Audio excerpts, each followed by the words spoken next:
Hello friends, welcome to our channel and amazing platform next exam point. आज मैं आपके लिए लेकर आई हूँ पॉलिटिकल साइंस की टेस्ट सीरीज। इसमें जितने भी क्वेश्चंस हैं, आप अगर किसी भी एग्जाम की तैयारी कर रहे हैं तो ये क्वेश्चंस आपके लिए काफ़ी ज़्यादा इंपॉर्टेंट होने वाले हैं। तो वीडियो को अगर आपने लाइक नहीं किया तो वीडियो को लाइक कीजिए, साथ ही साथ मेरे चैनल को शेयर करना मत भूलिएगा। चलिए स्टार्ट करते हैं आज का वीडियो। तो सबसे पहले हमारा जो फर्स्ट क्वेश्चन है उसको देख लेते हैं। फर्स्ट क्वेश्चन में क्या पूछा गया है, जीएल नेहरू ने किस तिथि को संविधान सभा में उद्देश्य प्रस्तुत किए थे।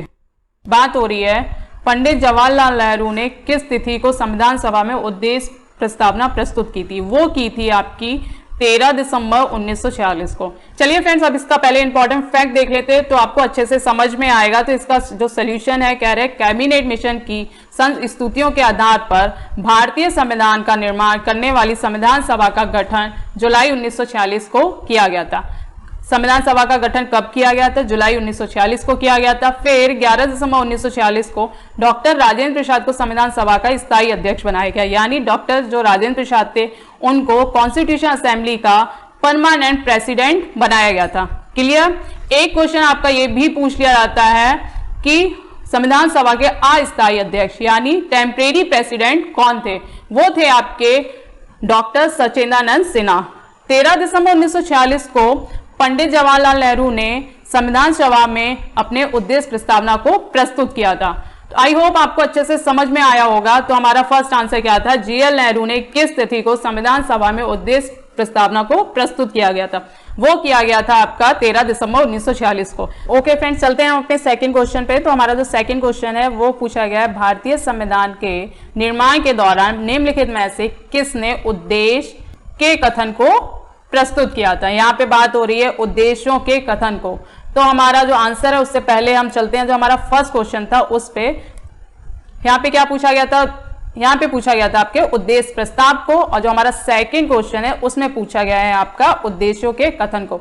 तो आंसर आपको क्लियर हो रहा होगा। आंसर आपका क्या हो जाएगा? सी हो जाएगा, यानी जवाहरलाल नेहरू। कैसे हो जाएगा? आपको कंफ्यूजन नहीं क्रिएट करना है, थोड़ा बस लैंग्वेज का फर्क है, आपको ये चीज याद रखनी है। देख लीजिए, जैसे कि जीएल नेहरू ने किस तिथि को संविधान सभा में उद्देश्य प्रस्ताव प्रस्तुत किया था। सेकंड क्वेश्चन हमारा ये है कि भारतीय संविधान के निर्माण के दौरान निम्नलिखित में से किसने उद्देश्य के कथन को प्रस्तुत किया था। तो यहाँ पे आंसर आपका क्या हो जाएगा? यहाँ पे आंसर आपका जवाहरलाल नेहरू हो जाएगा। इसमें आपको कंफ्यूज नहीं होना है। तो आपका आंसर क्या हो जाएगा? जवाहरलाल नेहरू। दोनों सेम ही क्वेश्चंस हैं और आंसर आपको मिल रहा है जवाहरलाल नेहरू। इसमें बात की गई है उद्देश्य प्रस्ताव की और सेकंड क्वेश्चन में बात की गई है उद्देश्य कथन की। आई होप आपको दोनों क्वेश्चन बहुत अच्छे से क्लियर हो गए होंगे। तो अगर इनकी डेट पूछ ली जाए, वो आपकी डेट क्या है? 13 दिसंबर 1946। दोनों चीजें याद रखनी है। उद्देश्य प्रस्ताव किसने प्रस्तुत किया था? जवाहरलाल नेहरू ने किया था। कब किया था? वो किया था 13 दिसंबर 1946 को। आई होप दोनों क्वेश्चंस आपको क्लियर हो गए होंगे। चलिए हम चलते हैं अपने नेक्स्ट क्वेश्चन की तरफ। चलिए हमारा नेक्स्ट क्वेश्चन है, कितने वर्षों के विचार विमर्श के बाद भारतीय संविधान पर हस्ताक्षर किए गए थे। यहाँ पे बात हो रही है कि हमारे संविधान को बनने में कुल कितना समय लगा था। तो वो आंसर हो जाएगा आपका 3 वर्ष। अब आप सोच रहे होंगे 3 वर्ष कैसे लगा होगा, तो चलते हैं इसके सोल्यूशन पे। आपको दिख भी रहा होगा 2 वर्ष 11 माह 18 दिन, मतलब लगभग 3 साल का टाइम लगा था। उसके विचार विमर्श के बाद हमारे भारतीय संविधान पर हस्ताक्षर किए गए थे। उस टाइम जब संविधान का निर्माण हुआ था तो कुछ समितियां भी गठित की गई थी। तो प्रारूप समिति का गठन कब हुआ था? वो हुआ था आपका 29 अगस्त 1947 को। उसके जो प्रेसिडेंट नियुक्त किए गए थे वो किया गया था भीमराव अंबेडकर को। और जो भी समिति के गठन हुआ था उसमें कुल सदस्यों की संख्या कितनी थी दोस्तों? वो थी 7। क्लियर हो रहा होगा। उस टाइम कुछ और भी समितियां भी गठित की गई थी, जैसे संघीय समिति, उसके अध्यक्ष थे पंडित जवाहरलाल नेहरू। संचालन समिति, उसके अध्यक्ष थे डॉक्टर राजेंद्र प्रसाद। फिर आपका आ जाता है झंडा समिति, उसके अध्यक्ष थे जीपी कृपलानी। ऐसे कुछ क्वेश्चंस आपको पूछ लिए जाते हैं कि जो समितियां उसके अध्यक्ष मोस्टली कभी कभार पूछ लिया जाता है, तो आपको याद रखना है। चलिए चलते हैं अपने फोर्थ क्वेश्चन पे। हमारा फोर्थ क्वेश्चन जैसा कि आप लोगों को दिख रहा है, स्वतंत्र भारत के प्रथम विदेश मंत्री कौन थे? आंसर आपका हो जाएगा जवाहरलाल नेहरू। चलिए इसमें जो आप देख रहे हैं और भी ऑप्शन, ये भी आपके लिए काफी इंपॉर्टेंट है। जो ये बलदेव सिंह थे उस टाइम कौन थे? ये थे रक्षा मंत्री। बीबी गिरी कौन थे? उस टाइम ये चौथे उपराष्ट्रपति और तीसरे राष्ट्रपति थे। डॉक्टर सर्वपल्ली राधाकृष्णन, ये भी काफी इंपॉर्टेंट है। जब भारत स्वतंत्र हुआ था तो इनको ये क्या थे, पहले उपराष्ट्रपति थे और द्वितीय हमारे क्या थे, राष्ट्रपति थे। आई होप आपको अच्छे से क्लियर हो रहा होगा। इसका सोल्यूशन भी देख लेते हैं। स्वतंत्र भारत के अगर प्रथम विदेश मंत्री की बात करें तो वो थे हमारे पंडित जवाहरलाल नेहरू, और प्रथम रक्षा मंत्री की बात करें तो वो आपके थे बलदेव सिंह। तीसरे उपराष्ट्रपति और चौथे राष्ट्रपति की बात करें तो वो थे बीबी गिरी। और सर्वपल्ली राधाकृष्ण के बारे में तो आप जानते ही हैं, ये हमारे पहले उपराष्ट्रपति और द्वितीय राष्ट्रपति थे। आई होप अब आपको अच्छे से क्लियर हो गया होगा। चलिए चलते हैं अपने नेक्स्ट क्वेश्चन पे। हमारा जो नेक्स्ट क्वेश्चन है वो है स्वतंत्र भारत का पहला केंद्रीय बजट किसने पेश किया था। यहाँ पे बात हो रही है केंद्रीय बजट की, तो हमारा राइट आंसर हो जाएगा डी, आर.के. षणमुखम चेट्टी। चलिए चलते हैं इसके सोल्यूशन पे, फिर आपको चीजें और अच्छे से क्लियर हो जाएंगी। स्वतंत्र भारत का पहला केंद्रीय बजट किसने पेश किया था, जैसा कि आपको पता है आर.के. षणमुखम चेट्टी ने। और ये कब प्रस्तुत किया था, ये किया था 26 नवंबर 1947 को। अगर अनुच्छेद की बात की जाए कि केंद्रीय बजट से रिलेटेड अनुच्छेद कौन सा है हमारे संविधान में, वो है 112। चलिए हम बात करते हैं कि अगर आपसे ये भी पूछ लिया जाता है कभी का केंद्रीय बजट से रिलेटेड कौन सा अनुच्छेद है, तो आपको याद रखना है वो कौन सा अनुच्छेद है, 112। और कब प्रेजेंट करना होता है कि जो हमारा बजट होता है वो करना होता है जो फरवरी का हमारा जो फर्स्ट वीक होता है उसमें प्रेजेंट करना होता है। और किसके द्वारा किया जाता है, ये किया जाता है वित्त मंत्री के द्वारा। कहाँ प्रेजेंट किया जाता है, ये किया जाता है हमारी संसद में। तो अब आपको अच्छे से क्लियर हो रहा होगा स्वतंत्र भारत का जो पहला केंद्रीय बजट था वो किसने पेश किया था, तो आर.के. षणमुखम जी चेट्टी ने किया था। कि सबसे ज्यादा किसने अब तक जो हमारा केंद्रीय बजट है प्रस्तुत किया है, वो किया जो हमारे पूर्व वित्त मंत्री रहे हैं मोरारजी देसाई। इन्होंने कितने बार प्रेजेंट किया है, इन्होंने अब तक सबसे ज्यादा बार प्रेजेंट किया है, वो किया है 10 बार। आई होप आपको क्लियर हो गया होगा कि हमारा सबसे पहला केंद्रीय बजट कब प्रस्तुत किया गया था, वो किया गया था 26 नवंबर 1947 को। इससे रिलेटेड जो अनुच्छेद है वो आपको याद रखना है, वो है आपका 112। भारत की संविधान सभा का विचार सबसे पहले किसने दिया था, तो राइट आंसर हो जाएगा आपका एम.एन. रॉय ने। चलिए चलते हैं इसके सोल्यूशन पे, तो आपको अच्छे से क्लियर होगा। संविधान सभा का विचार सबसे पहले किसने दिया था, वो दिया था एम.एन. रॉय ने दिया था। कब दिया था, ये दिया था 1934 में। फिर 1946 में क्रिप्स मिशन की असफलता के बाद क्या आया, कैबिनेट मिशन आया। इस मिशन ने भारतीय संविधान के निर्माण के लिए एक बुनियादी ढांचे को प्रारूप स्वीकार किया, जिसको किसका नाम दिया गया, उसको दिया गया था संविधान सभा का नाम। तो हमारे मूल संविधान में कितने अनुच्छेद थे उस टाइम जब हमारा संविधान बना था, तो उस टाइम 395 अनुच्छेद थे, 22 भाग थे और 8 अनुसूचियां थी। लेकिन प्रेजेंट टाइम जो अनुच्छेद हैं वो 470 हैं। भाग की बात करें तो वर्तमान में 25 भाग हैं, अनुसूची की बात करें तो 12 अनुसूचियां हैं।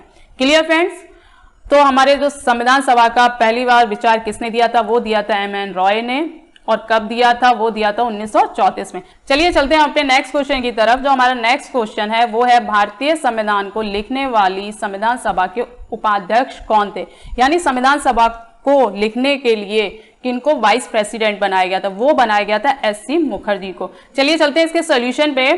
तो देख रहे होंगे जैसे कि आप सभी, भारतीय संविधान को लिखने वाली संविधान सभा में हरेंद्र कुमार मुखर्जी को 11 दिसंबर 1946 को उपाध्यक्ष निर्वाचित किया गया। यानी हरेंद्र कुमार मुखर्जी को 11 दिसंबर 1946 को वाइस प्रेसिडेंट बनाया गया, जबकि डॉक्टर राजेंद्र प्रसाद को संविधान सभा का परमानेंट प्रेसिडेंट बनाया गया।